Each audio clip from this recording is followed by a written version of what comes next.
Alors, ce qui m'a donné envie de vous proposer cette interview, c'est un article publié dans Le Monde diplomatique de janvier 2022.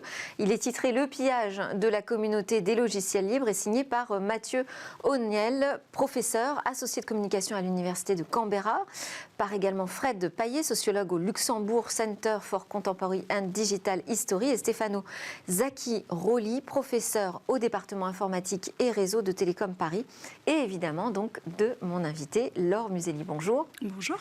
Alors, vous êtes maîtresse de conférences au département sciences économiques et sociales de Télécom Paris, également chercheur à l'Institut interdisciplinaire de l'innovation, notamment sur les thématiques d'open source. Pillage du logiciel libre, globalement, on pourrait dire que c'est un constat quand même très dur que vous faites sur cet écosystème. Ce serait un projet qui serait trahi par les mastodontes de l'industrie et donc fragilisé. Je voulais savoir déjà comment a été accueilli votre article par la communauté du logiciel libre en France, par exemple.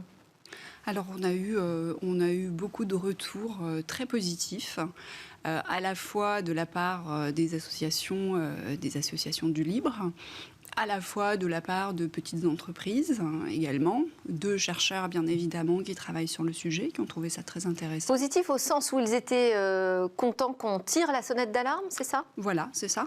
Donc c'est à peu près les retours qu'on a eus. D'autres personnes ont trouvé que le mot pillage était peut-être un peu fort.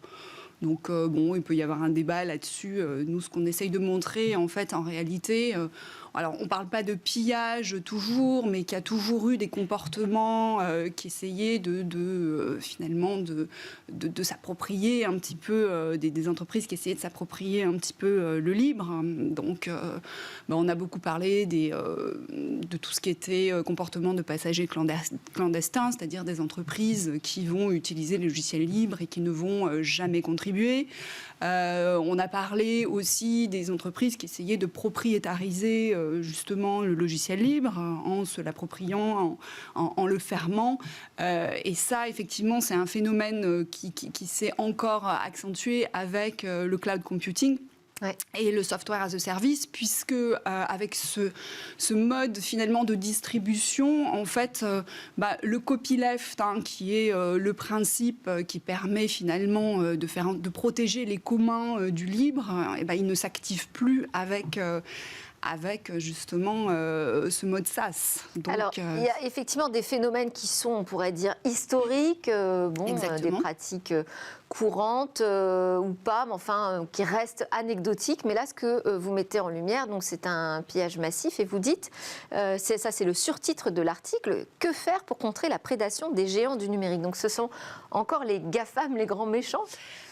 Alors, nous, effectivement, ce qu'on a mis en évidence, et cette fois, c'est une troisième forme, je vous en ai présenté deux, c'est le fait qu'en fait, ils sont en train de mettre la main, finalement, sur cet écosystème du libre, et finalement, ils finissent par en transformer les valeurs de l'intérieur. Alors, comment ils mettent la main sur cet écosystème du libre, Alors, il y a différentes choses. Déjà, on a Microsoft qui a racheté GitHub, donc là, c'est quand même une volonté de s'approprier un petit peu, en tout cas d'avoir la main mise sur cet écosystème-là. Tous ces GAFAM, ils participent aussi à la Linux Foundation. Ce sont des grandes parties prenantes de la Linux Foundation. En termes de financement, vous voulez dire ? En termes de financement et en termes aussi de participation aux discussions, puisque finalement la Linux Foundation, qui au départ avait été créée pour essayer d'éviter finalement qu'il y ait un contrôle d'une entreprise sur Linux. Finalement, c'est devenu un consortium industriel qui organise les discussions entre ces grands acteurs là.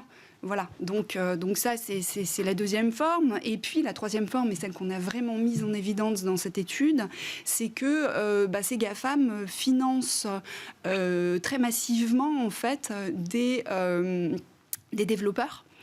Donc, ce sont des développeurs qui sont rémunérés par ces entreprises pour contribuer au projet, alors soit aux projets qui existent déjà, soit à des projets qui vont eux-mêmes initier, en fait. Donc, ils sont vraiment à l'intérieur de l'open source. Alors, on pourrait aussi s'en féliciter, parce qu'on peut aussi souligner qu'ils sont pourvoyeurs aussi de code ouvert de plus en plus, donc c'est GAFAM. C'est exact. Alors, quel risque vous voyez derrière cette appropriation, on va dire, de l'écosystème libre ? Alors, les risques, c'est qu'ils risquent d'en changer les valeurs. Et en fait, si on en change les valeurs, on va transformer ça, on va dire, ben voilà, ils vont dire il faut qu'on fasse une infrastructure numérique standardisée. Pourquoi ? Parce que ça va limiter les risques, ça va limiter les coûts de développement. Et nous, au-dessus de ça, tout le monde... Donc, ils ont un discours qui est très fédérateur, en fait, qui dit qu'il existe une communauté open source, nous en faisons tous partie, etc. Mais ce qu'ils ne disent pas, finalement, c'est qu'eux, ils ont un intérêt à développer ça, parce qu'au-dessus de ça, eux, ils proposent des services et ils ont des plateformes. Et eux, au-dessus de ça, ils vont contrôler le marché de la donnée. Et je pense que, et ce que pensent toutes les personnes qu'on a vues intervenir dans différentes conférences, qui ne sont pas donc des grandes entreprises, disent attention, il y a vraiment un risque sur le contrôle du marché de la donnée par ces entreprises.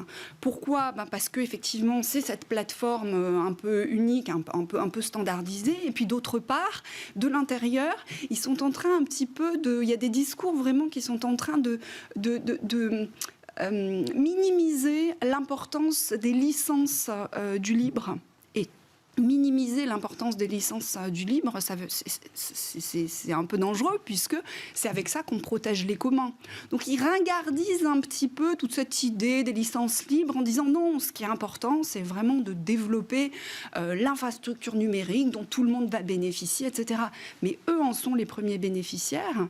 Et je crois que l'autre risque qui est là, c'est qu'effectivement, on a tout un tas de petits projets qui n'arrivent pas à émerger parce qu'il y a un problème de soutenabilité du libre quelque part et un problème de business model.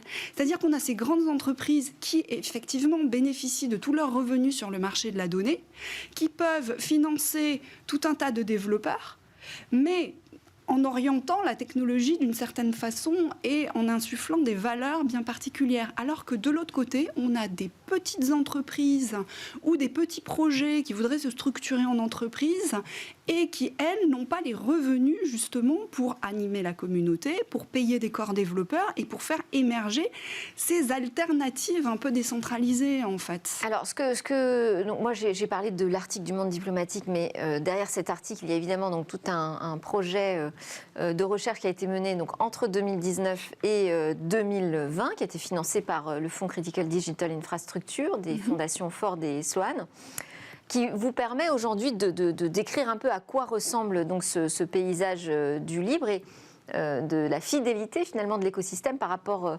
à son histoire. Ce que vous soulevez là en disant que finalement les GAFAM risquent de ringardiser, ce qui est un mot fort aussi, l'idée de la licence logicielle libre, et à l'opposé, vous parlez aussi tout cet écosystème de PME, d'éditeurs qui essayent de faire vivre ce logiciel libre. En quoi les deux ne seraient pas compatibles ? Alors, en quoi les deux ne seraient pas compatibles ? On a des petits... Parce que finalement, je veux dire, sa structure, ça donne une existence économique, une viabilité même économique à l'écosystème du libre. Et ça, c'est plutôt une bonne nouvelle, qu'on sorte de cette idée que c'est juste une communauté de bénévoles qui travaillent pour rien. Non, là, on voit bien que justement, ça rentre dans une économie. Oui, une économie, mais dont les valeurs ne sont plus les mêmes. Et est-ce que le sens qui est donné à cette infrastructure, la ringardisation des licences libres, je tiens quand même à ce mot, en fait, est-ce que ça va rester un commun ? Est-ce que ça va rester un commun ou est-ce que ça va finalement finir par être contrôlé ? Alors, par les grandes entreprises, les GAFAM, les Big Tech, comme on veut les appeler. Mais en tout cas, oui, il y a peut-être un écosystème qui va se créer autour de petites entreprises qui vont pouvoir effectivement... Et peut-être que ça va leur donner aussi de la valeur auprès de grandes entreprises autres que les GAFAM, des entreprises qui ont des carnets de commandes largement ouverts et qui pourraient s'intéresser plus sérieusement à cet écosystème. Peut-être, mais vous parliez tout à l'heure de souveraineté numérique. Oui. Et que fait-on si, effectivement, tout ce socle numérique est contrôlé par des GAFAM ? Alors qu'on voit qu'aujourd'hui, en Europe, il y a quand même tout un tas d'initiatives qui sont là je pense à Gaia X par exemple, pour essayer justement de trouver une infrastructure numérique européenne. Donc, ce que vous nous dites, c'est qu'au-delà de contrôler la donnée, les services, les comportements, les algorithmes, il commence aussi même à contrôler cet univers du logiciel libre. C'est ça, c'est un petit peu ça. Merci beaucoup. J'invite en tout cas à se plonger dans votre étude. Merci Laure Muselli, enseignante-chercheur à Télécom Paris, pour être venue nous parler d'une autre facette du monde du libre dans Smart Tech. À suivre, c'est notre Tech Talk. On part en immersion dans la réalité virtuelle.